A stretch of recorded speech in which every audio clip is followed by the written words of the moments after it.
ఆపలేరు. Nobody can stop this flow. Hallelujah, hallelujah. ఒకసారి యేసు ప్రభు వెళ్తున్న సమయం ఒక గుడ్డివాడు ఉంటే అక్కడున్న పరిసయ్యులు శాస్త్రుల వారు యేసయ్యను అడుగుతున్నారు, ఈ వ్యక్తి ఎందుకు గుడ్డితనంతో పుట్టాడు? ఇతను చేసిన పాపమా, ఇతని యొక్క పితరుల పాపమా, కారణం ఏంటి అని అడిగినప్పుడు యేసుప్రభు ఇచ్చిన సమాధానం గుర్తుందా? ఇతను ఏ పాపం వలన కాదు, కానీ దేవుణ్ణి మహింపరిచే సమయం, దేవుని మహిమ నిమిత్తం తాను గుడ్డివాడిగా ఉన్నాడు అని చెప్పడం జ్ఞాపకం ఉందా? అంటే పిలుపుని బట్టి ఒక గుడ్డితనం మూర్ఖత కానీ లేదా వేరే ఏ ఇతరైన పరిస్థితులు కానీ ఏవైనా సరే, అది ఏదైనా సరే, అది ఎటువంటి పరిస్థితి అయినా సరే నిన్ను అది ప్రభు దగ్గరికి తీసుకొస్తుందా? ఆ పరిస్థితిని బట్టి కృతజ్ఞతలు చెల్లించు.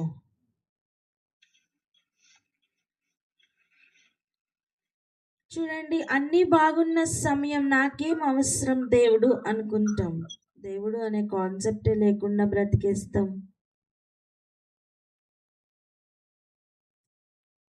దేవుడు అని తిరుగుతున్నా లేదా దేవుడు అని ఆశపడుతున్న సమయం మనతో అంటారు, ఏంటి ఇంకా వయసు కూడా అవ్వలేదు, వయసు అంతా అయిపోయిన తర్వాత దేవుడు అనాలి అని లోక నీతి నేర్పిస్తున్న కాలం ఇది. కానీ వయసు అయిపోయిన తర్వాత కాదు దేవుని కోసం పరిగెత్తవలసినది. దేవుని మీద ఆశ అధికమగును గాక. వయస్సు ఉన్నప్పుడే, మేలైన కాలం ఉన్నప్పుడే, యవ్వన బలం ఉన్నప్పుడే ఆయన కొరకు పరిగెత్తినట్లుగా ఒక్కొక్కరిలోనూ ఆశ పెరగాలండి. ఆమేన్. ఏంటి నీకు ఇచ్చిన ధనం, ఘనం, బలం అన్నీ కూడా దేని కొరకు? ఆయన కొరకే. ఈ సత్యం మన లోపలికి ఎంటర్ కావాలి. హల్లెలూయా. ఇక ఆయన సేవించడం అంటే ఏంటి? ఆయన ఆజ్ఞలను గైకొనడమే. ఆయన ఏం చెప్పారో అది వినడమే.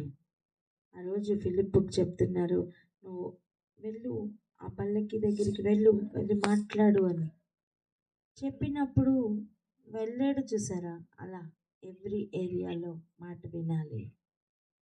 బేసిక్గా ఆయన చెప్పినవన్నీ మాట వింటే అప్పుడు స్పెషల్ ఇన్స్ట్రక్షన్స్ దొరుకుతాయి. అలా మనం ముందుకు వెళ్ళాలి అని ఆశపడదాం. ఆశతో ఆగకుండా ఆచరణలో పెడదాం. హల్లెలూయా. ఏదేమైనప్పటికీ కూడా రండి వెళ్దాం. మొదటి సమూయేలు 9వ అధ్యాయం. మార్గము కొరకు మనం చూస్తున్నాం.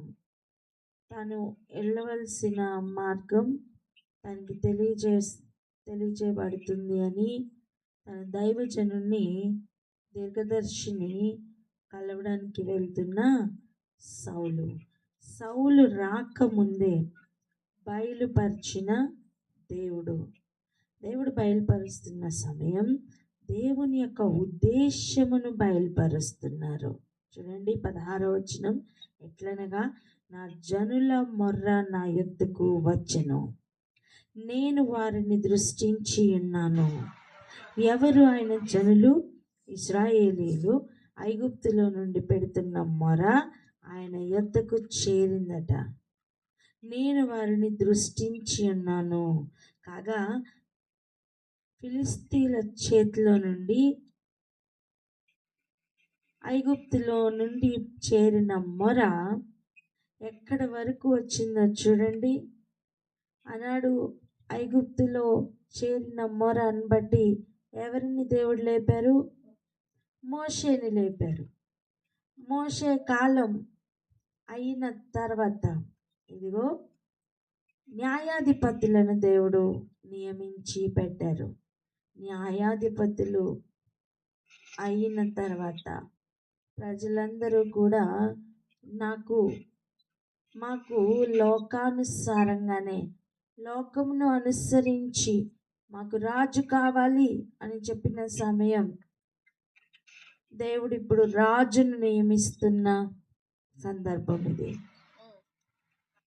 అని చెప్తున్న మాట చూడండి, నా జనులను విడిపించుటకై ఇశ్రాయేలీల మీద వానిని అధికారినిగా అభిషేకించుటకు గాను రేపు ఈ వేళకు నేను బెన్యామీను దేశంలో నుండి ఒక మనిషిని నీ యొద్దకు రప్పించదను. బెన్యామీను దేశం, బెన్యామీను గోత్రం, బెన్యామీను దేశం నుండి, బెన్యామీను గోత్రం ఆఖరి గోత్రమే కదా, అయినా సరే దేవుడు రాజుగా నియమించే అవకాశం ఆ గోత్రానికి మొట్టమొదటిగా ఇచ్చారు. దేవుడు చూడండి, గాడిదలను వెతుక్కుంటూ వస్తున్న సౌలును బట్టి గాడిదల మీద కాన్సన్ట్రేషన్ పెట్టట్లా దేవుడు. గమనిస్తున్నారా? ఆయన చిత్తం ఏంటో, హ్యూజ్ ప్లాన్ ఏంటో దానిని దైవజనుడికి దేవుడు చెప్తున్నారు. ఈరోజు గ్రహిద్దాం, మనం ఏ కారణం చేతనైనా సరే దేవుని వద్దకు వచ్చుండొచ్చు. అది ఎటువంటి కారణమైనా కావచ్చు. ఒక్కొక్కరు ఒక్కొక్క కారణం చేత దేవుని దగ్గరికి వస్తాం. చూడండి, ఒక బస్సులో ప్రయాణం చేస్తున్నాం అనుకుందాం.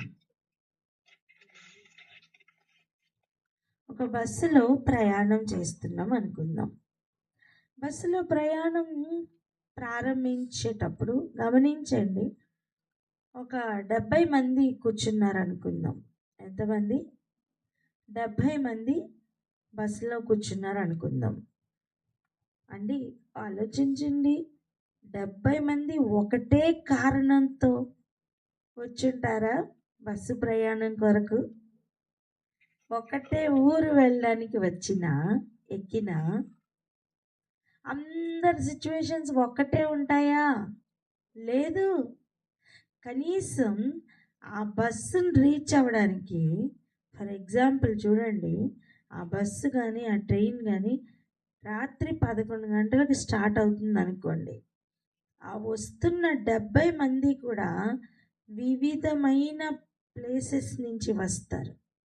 వివిధమైన కారణాలను బట్టి ఆ టికెట్ బుక్ చేసుకుని వస్తారు. అవునా కదా?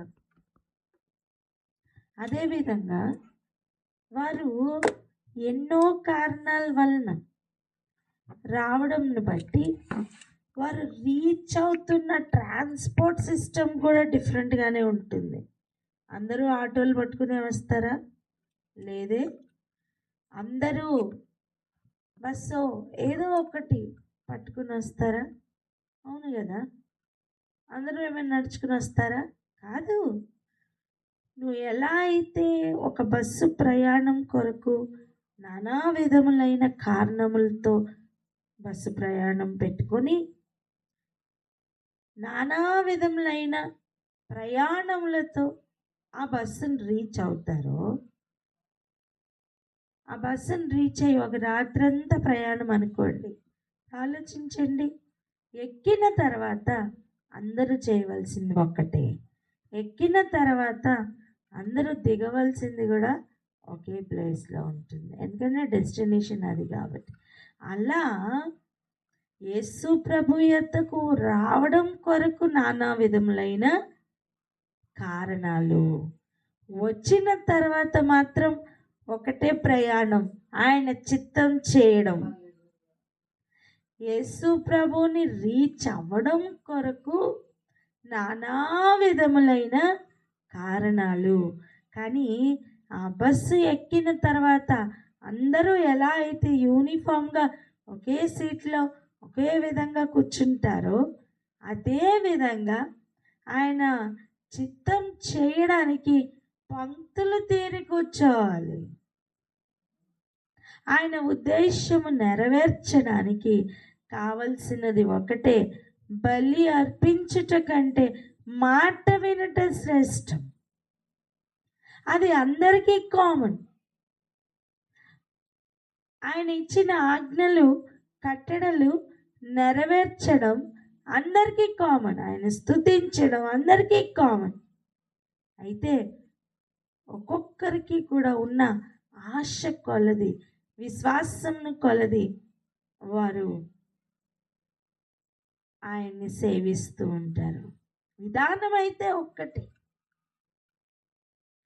అలాగా ఏ కారణం చేతనైనా సరే, ఏదో ఒక కారణం చేత ఒక బస్సు ప్రయాణం ప్రారంభించి ఎలాగైతే డెస్టినేషన్ చేరేంత వరకు అందరూ యూనిఫామ్గా వెళ్తారో, అదే విధంగా నువ్వు యేసయ్య యొద్దకు రావడానికి ఏ కారణం వలననైనా వచ్చి ఉండొచ్చు, కానీ తర్వాత ఫాలో అవ్వవలసిన ఒక్కటే ఒక్క రూల్ ఏంటి అంటే ఆయన చిత్తం నెరవేర్చుట. దయచేసి మ్యూట్లు తీసి చెప్దామా ఈ మాట? ఆయన చిత్తం నెరవేర్చాలి అని. ఆమేన్. నిన్నెందుకు దేవుడు ఏర్పరచుకున్నారు అంటే ఆయన చిత్తం నెరవేర్చడానికి. నువ్వు ఎవరి చిత్తం నెరవేరిస్తే నువ్వు వారి బిడ్డ.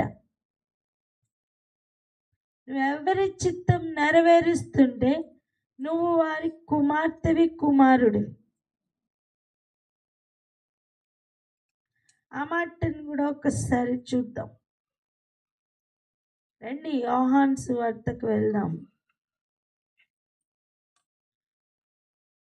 8వ అధ్యాయం 44వ వచనం ఒకసారి చదవండి. సువార్త 8వ అధ్యాయము 44వ వచనము. మీరు మీ తండ్రి యగు అపవాది సంబంధులు, మీ తండ్రి దురాశలు నెరవేర్చగోరుచున్నారు. ఆది నుండి వాడు నరహంతకుడై ఉండి సత్యమందు నిలిచిన వాడు కాడు. వాని యందు సత్యమే లేదు. వాడు అబద్ధమాడినప్పుడు తన స్వభావము అనుసరించియే మాట్లాడును.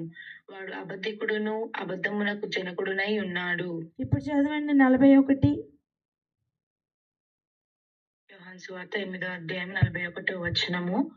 మీరు మీ తండ్రి క్రియలే చేయుచున్నారని వారితో చెప్పెను. అందుకు వారు, మేము వ్యభిచారము వలన పుట్టిన వారము కాము, దేవుడొక్కడే మాకు తండ్రి అని చెప్పగా. ఇప్పుడు చదవండి 38, 39. యోహాను సువార్త 8వ అధ్యాయం 38, 39 వచనాలు. నేను నా తండ్రి యొద్ద చూచిన సంగతులే బోధించుచున్నాను. ఆ ప్రకారమే మీరు మీ తండ్రి యొద్ద వినిన వాటినే జరిగించుచున్నారని వారితో చెప్పెను. అందుకు వారు ఆయనతో, మా తండ్రి అబ్రహామనిరి. యేసు, మీరు అబ్రహాము పిల్లలైతే అబ్రహాము చేసిన క్రియలు చేతురు. చూస్తున్నారా? ఇవన్నీ వచనాల ఆధారంగా ఆయన చెప్తున్న మాట ఏంటి? మీరు ఎవరి క్రియలు చేస్తున్నారో వారే మీ తండ్రి. మీ తండ్రి ఎవరో వాని క్రియలే మీరు చేస్తారు. మీ తండ్రి అబద్ధికుడు అనుకోండి, అబద్ధికుని యొక్క దురాశలే మీరు నెరవేరుస్తారు. మీ తండ్రి దురాశలు నెరవేర్చగోరుచున్నారు. అలా ఆలోచన చేయండి. ఇప్పుడు తండ్రికి లేదా పరమ తండ్రికి పరలోకమందున్న మా తండ్రి అని చెప్తామే. పరలోకమందున్న మా తండ్రి అని చెప్తామే. ఆ మాట పలుకుతున్నప్పుడే నీ చిత్తం భూమి మీద నెరవేర్చబడును గాక. ఎలాగ నెరవేర్చబడును గాక? పరలోకమందు ఎలాగూ నెరవేర్చబడుతుందో అలాగే భూమి మీద కూడా నెరవేర్చబడును గాక. చేస్తున్న ప్రార్థనలో మన ఇన్వాల్వ్మెంట్ ఉంది చూడండి. నెరవేర్చబడును గాక అంటే నెరవేర్చు వారు ఉందురు గాక. ఆమేన్. ఆయన ఎవరు? ఆయన చిత్తం చేస్తారో వారు ఆయన పిల్లలే కదా. ఆయన క్రియలు ఎవరు తీసుకుని చేస్తారు? ఆయన పిల్లలే కదా.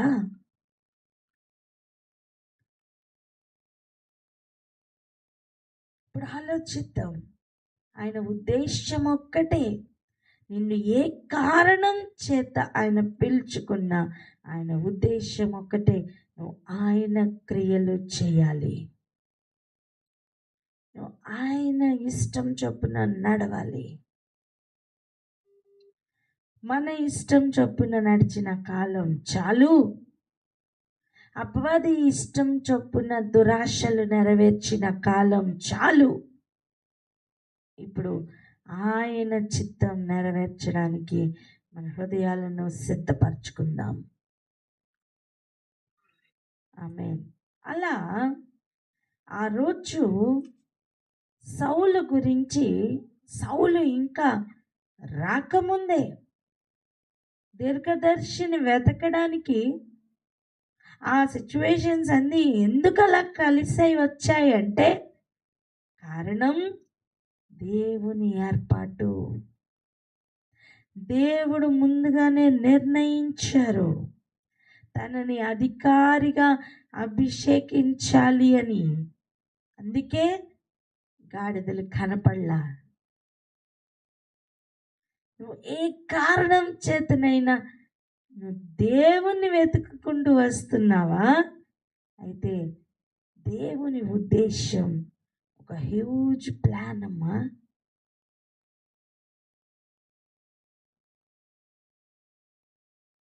ఎంత గొప్ప ప్లాన్ ఆలోచించండి. ఎలాగైతే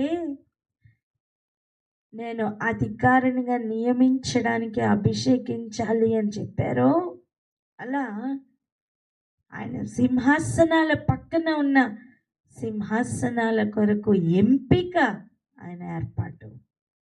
ఆమేన్. కానీ మధ్యలో పరీక్షలు ఉంటాయి. ఎటువంటి పరీక్షలు? మాట వింటామా లేదా అనే పరీక్ష. పలకండి, మ్యూట్ తీసి, మాట వింటామా లేదా అనే పరీక్ష.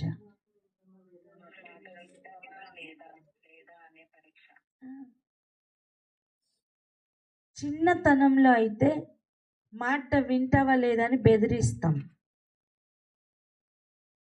పిల్లల్ని చూడండి, మాట వినకపోతే పనిష్మెంట్ ఇస్తామని బెదిరిస్తాం. కానీ ఎదిగిన పిల్లలకి అలా బెదిరించలేవు కదా, వారు ప్రేమతోనే చేయాలి. అదేవిధంగా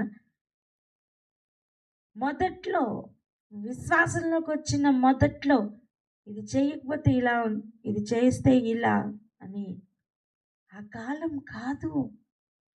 ఏది చేసినా ప్రేమతో చేస్తున్న అనుభవాలు ఉంటాయే, అలాంటి అనుభవాల కొరకు దేవుడు ఎదురు చూస్తున్నారమ్మా. ఒక ఎగ్జాంపుల్ వినండి. చిన్నతనంలో పిల్లలు మనం ఏం చేస్తే, ఏం చెప్పితే చేశారనుకోండి, చెప్పిందంతా చేస్తున్నారనుకోండి, ఒక చాక్లెట్ ఇవ్వడం నీకు అలవాటు అనుకో. ఏదైనా సరే చిన్న వస్తువు తీసుకురా అని చెప్పినప్పుడు తెచ్చిన వెంటనే నేను సంతోషపడి చాక్లెట్ ఇచ్చావనుకో, అదే అలవాటు పెద్ద అయిన తర్వాత కూడా నువ్వు ఏం చెప్పినా సరే అది చేయడం కోసం, చాక్లెట్ కోసమే ఎదురు చూస్తుంటే నీకు సంతోషమేనా? ఆ బిడ్డను బట్టి నీకు సంతోషమేనా? మురిసిపోతావా? చిన్నతనంలో 5-6 సంవత్సరాల్లో వయసులో ఏం చెప్తే అది చేయడం కోసం నువ్వు చాక్లెట్ ఇచ్చావు, ఓకే, అది వారికి సంతోషమే, తల్లిదండ్రులుగా మనకి సంతోషమే. కానీ ఎదిగిన బిడ్డ కూడా ఆ చిన్న చాక్లెట్ కోసం ఎదురు చూస్తుంటే ఎలా ఉంటుంది? సంతోషంగా అనిపిస్తుందా? ఎలా ఉంటుంది? ఆ ఫీలింగ్ ఎలా ఉంటుంది చెప్పండి.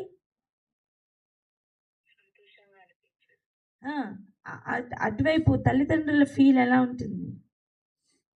చిరాకు వస్తుందా లేదా? రెండోది, ఎందుకు ఈ బిడ్డకు అర్థం కావట్లేదు, ఇది తన బాధ్యత అని ఎందుకు అర్థం కావట్లేదు అనిపిస్తుందా లేదా?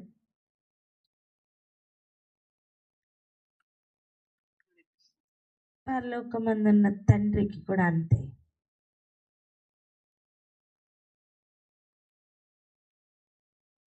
నేను ఇది చేశాను అది చేశానని నీతి ప్రదర్శించుకునే కాలం కాదు ఇది.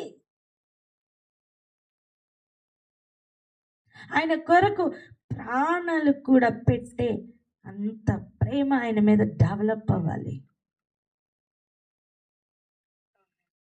అది ఎలా నిరూపించబడుతుంది? మాట వినడంలోనే. బలి అర్పించుట కంటే మాట వినుట శ్రేష్టం అని ఎందుకు అంటున్నారు? బలి అర్పించడం అంటే ఒక ప్రాణంని అర్పించడం, దానికంటే మాట వినడమే ఎక్కువ. అంటే నీ చిత్తం, నీ ఇష్టం చంపి ఆయన ఇష్టం నెరవేరుస్తున్న ఆ ప్రేమ లెవెల్తో కలిసి వింటున్నారా? విసుగుతో కాదు, తిట్టుకుంటూ సణుక్కుంటూ కాదు, ఇష్టముతో ప్రేమతో కదులుతున్న అనుభవం ఉంటుంది చూసారా? ఆ అనుభవం కొరకు దేవుడు ఎదురు చూస్తున్నారు. నువ్వు మాట వింటున్నప్పుడే నీ ఇష్టంని చంపుతావు. నువ్వు మాట వింటున్నప్పుడే ఏ ఫీల్తో నువ్వు చేస్తున్నావో వింటున్నావో దేవుడు గమనిస్తారు. అంతరంగమును పరిశీలిస్తున్న దేవుడు.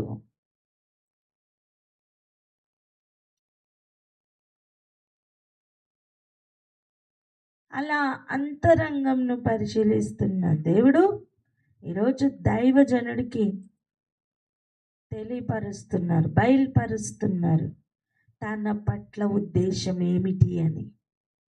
అమ్మా, నీ పట్ల కూడా దేవుడు ఒక ఉద్దేశం కలిగే ఉంటారు. ఒక గుడ్డివాని పట్ల దేవుడు కలిగిన ఉద్దేశం ఏంటి? తన గుడ్డివాడిగా కొంతకాలం ఉన్నాక దేవుని మహిమ నిమిత్తం తనకి స్వస్థత కలిగి చేయడం కదా. అలా ఇప్పుడు సౌలు పట్ల దేవుని ఉద్దేశం ఏంటి? ఫిలిస్తీన్ల చేతిలో నుండి నా జనులను విడిపించాలి, అమాలేకీయులను హతమార్చాలి. ఇది దేవునికి సౌలు పట్ల ఉన్న ఉద్దేశం. ఇలా దేవునికి మన పట్ల ఉన్న ఉద్దేశం ఏమిటి అని తెలుసుకొని దాన్ని నెరవేర్చుతూ వెళ్తున్న సైనికులుగా, దాన్ని ఇష్టముతో ప్రేమతో నెరవేరుస్తున్న బిడ్డలుగా, పిల్లలుగా మనం ఉండాలి. ఇక్కడ ఆగి మనం ఆయన చిత్తం నెరవేర్చడంలో కలుగుతున్న లోపాలను ఒప్పుకుంటూ, సణిగిన సమయాలను ఆయన పాదాల దగ్గర క్షమాపణ కోరుకుంటూ ప్రార్థన చేద్దామా? ఎవరైనా ప్రార్థన అందుకోండి, క్షమించమని అడుగుదాం.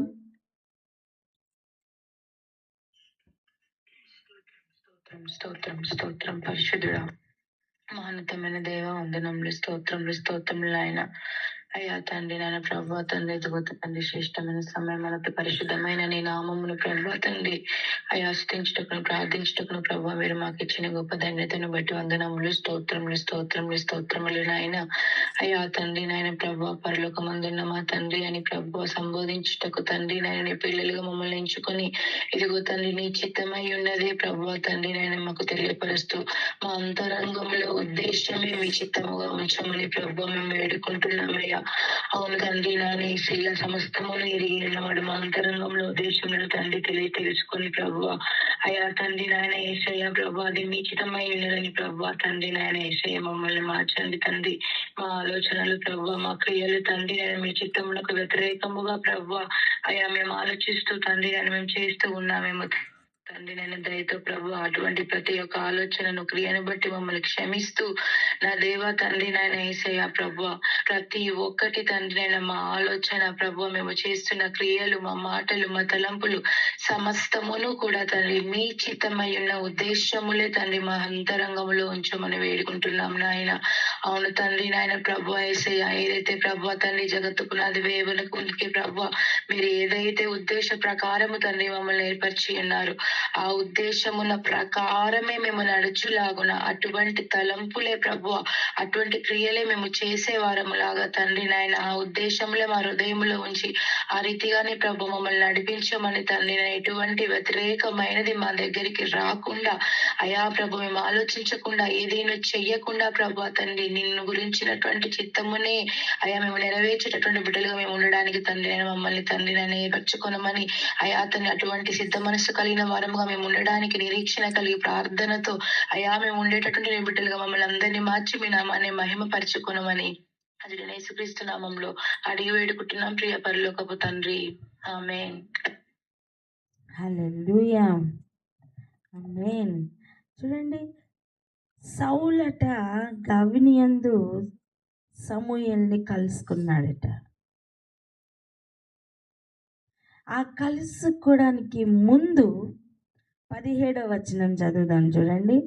సౌలు సమూయేలునకు కనబడగానే, సౌలు ఎవరికి కనబడ్డాడు? సమూయేలుకు కనపడగానే యెహోవా మాట్లాడుతున్నారు. ఏమని? ఇతడే నేను నీతో చెప్పిన మనిషి అని.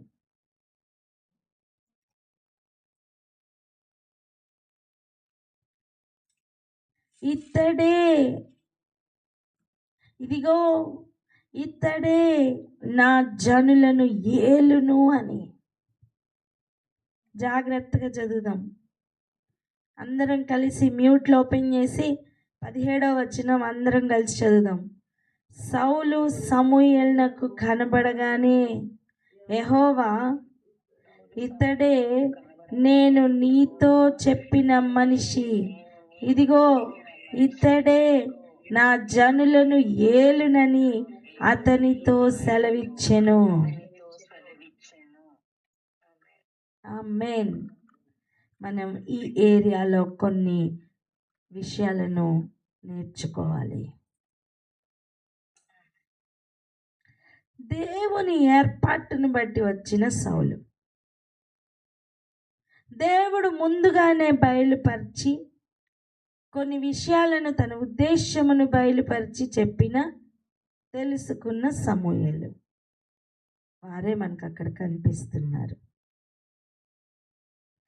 సౌలు రాగానే, సౌలు యాక్చువల్గా వెతుక్కుంటూ వస్తున్నాడండి. సమూయేలు కొరకు సౌలు వెతుక్కుంటూ వస్తున్నాడు.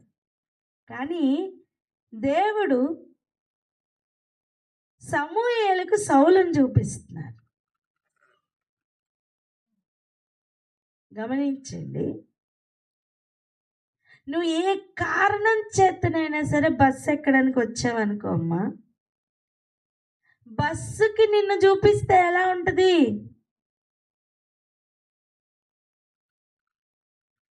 బస్సులో ఉన్న వ్యక్తులు ఆల్రెడీ నీ కోసం వెయిట్ చేస్తుంటే ఎలా ఉంటుంది? ఇదిగో ఇక్కడ పరిస్థితులు కూడా అలాగనే. దేవుడు తన చిత్తం నెరవేర్చడం కోసం నీ చుట్టూ పరిస్థితులను కూడా మారుస్తారు. హల్లెలూయా. ప్రవక్త పలికిన మాటను బట్టి ఇలాగు జరిగెను అని మన మత్తయి సువార్తలో యేసయ్యను గురించి చదువుతున్నాం కదా. అలా ఆయన చిత్తం నెరవేర్చబడడం కోసం, ఆయన మాట నెరవేర్చబడడం కోసం దేవుడు అలా పరిస్థితులన్నిటినీ కూడా మారుస్తూ ఉంటారు, కల్పిస్తూ ఉంటారు. ప్రకృతి చక్రమును దేవుడు త్రిప్పుతూ ఉన్నారు.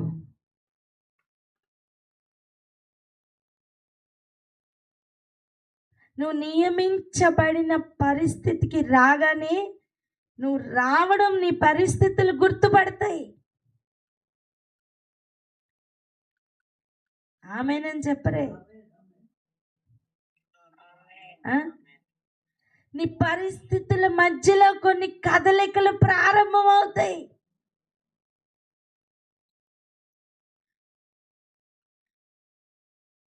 ఇంకా పిండముగానే ఉన్న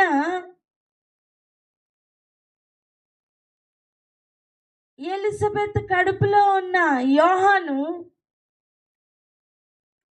వాక్యమును గుర్తుపట్టలేదా?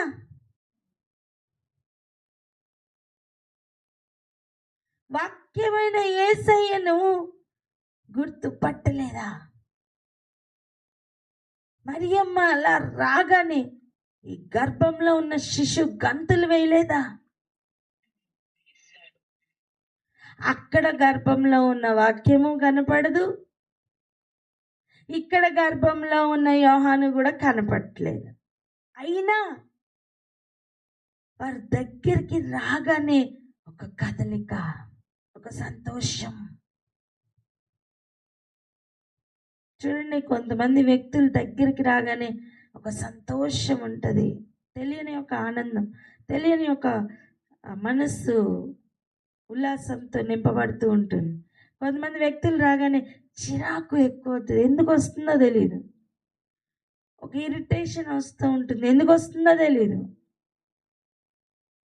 గారడి వాడిని చూసి పేతురు యోహానులకి ఇరిటేషన్ కలుగుతుందా లేదా? పూతోన్ని చూసి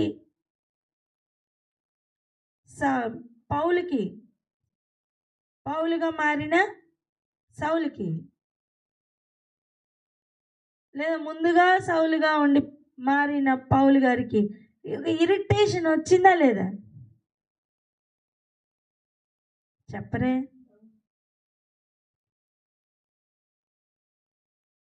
అలా నిన్ను, నీ మీద ఉన్న ఉద్దేశమును, నీ మీద ఉన్న చిత్తమును నీ పరిస్థితులు గుర్తుపడతాయి. వాటిల్లో కొన్ని మార్పులు కలుగుతాయి.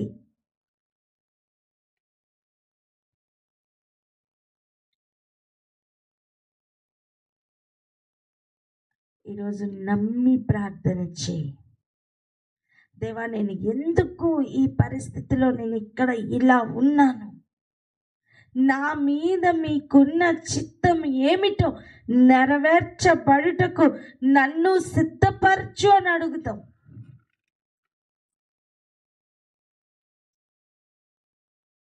సౌలుని సమూయేలుకి ఎలా చూపించారో అలా దేవుని చిత్తమునకు నిన్ను అలైన్ చేసి చూపించమని అడుగు.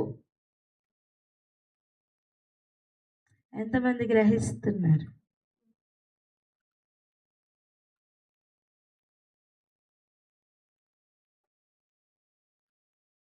ఎంతమంది గ్రహిస్తున్నారు? గ్రహిస్తుంటే మ్యూట్ తీసి చెప్పండి, నేను గ్రహిస్తున్నాను అని.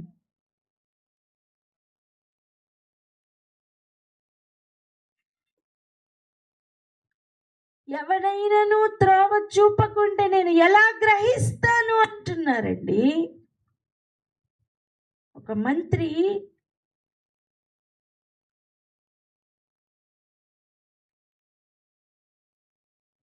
ఏదో ఆయన్ని నమ్ముకున్నాను, నేను ప్రార్థన చేసుకున్నాను, వెళ్ళిపోయాను, ఆ ఉద్దేశం కాదు. నువ్వు ప్రార్థన చేసేటప్పుడు ఆయన చిత్తం ఏమిటో నీతో చెప్తారు.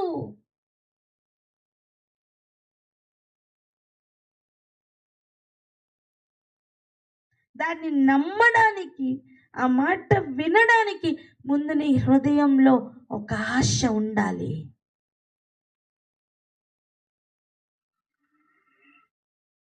ఆ ఆశ, ఆ రిక్వెస్ట్ నీలో ఉంటేనే ఆ వస్తున్న దాని మీద నీకు ఒక కనెక్షన్ ఏర్పడుతుంది.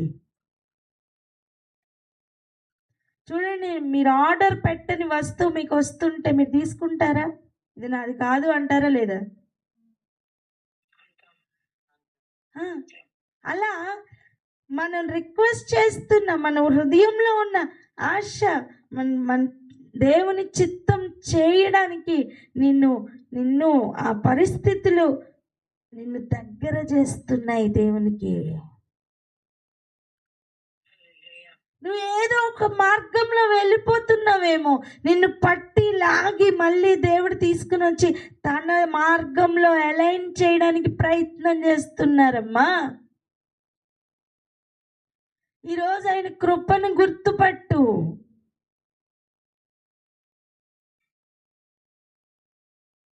దానిని బట్టి ఆయనకి కృతజ్ఞతాస్తుతులు చెల్లించు.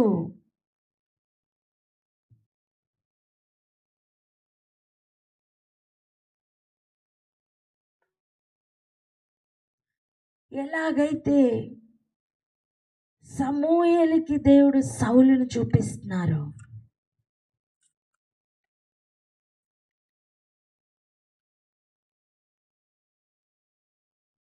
యోహానుకి దేవుడు యేసు ప్రభుని చూపించారు, అలా అలా నిన్ను దేవుని చిత్తంకు చూపించాలి అని ప్రార్థన చేద్దాం.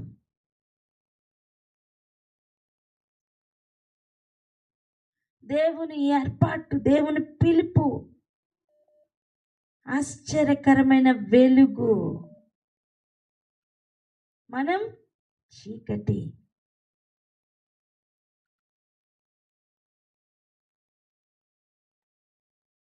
చీకట్లో మగ్గిపోయిన మనల్ని ఆ ఆశ్చర్యకరమైన వెలుగు దర్శించి బాగు చేసి వెలుగుతో నింపే ఆ ప్రక్రియ ఉంది చూసారా?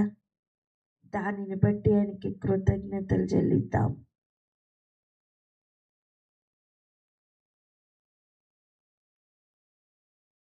దీనంతటి ఉద్దేశం ఒకటి, ఆయన మాట వినాలి.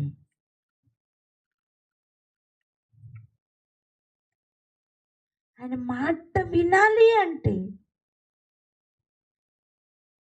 ఆయన పట్ల మనకి ఆశ ఉండాలి. ఆయన మాట వింటున్నప్పుడు మనకి గ్రహింపు వస్తుంది.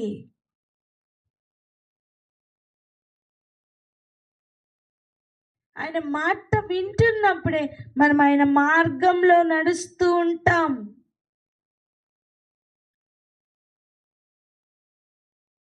ఆయన మార్గం ఓపెన్ అవుతూ ఉంటుంది.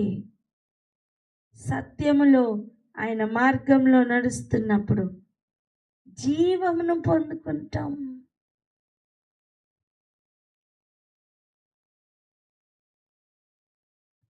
ఈ అనుభవాలు ప్రతి ఒక్కరికి అనుభవపూర్వకంగా రావాలని ప్రార్థన చేద్దాం. కేవలం అదేదో హిస్టరీ స్టోరీ రాయిలా,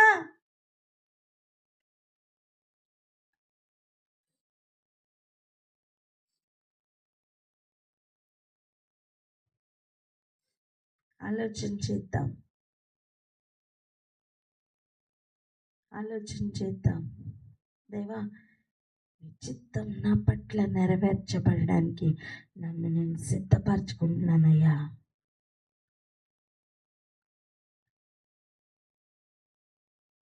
నన్ను నడిపించండి అని అడుగుదాం. ప్రార్థన చేసుకుందాం.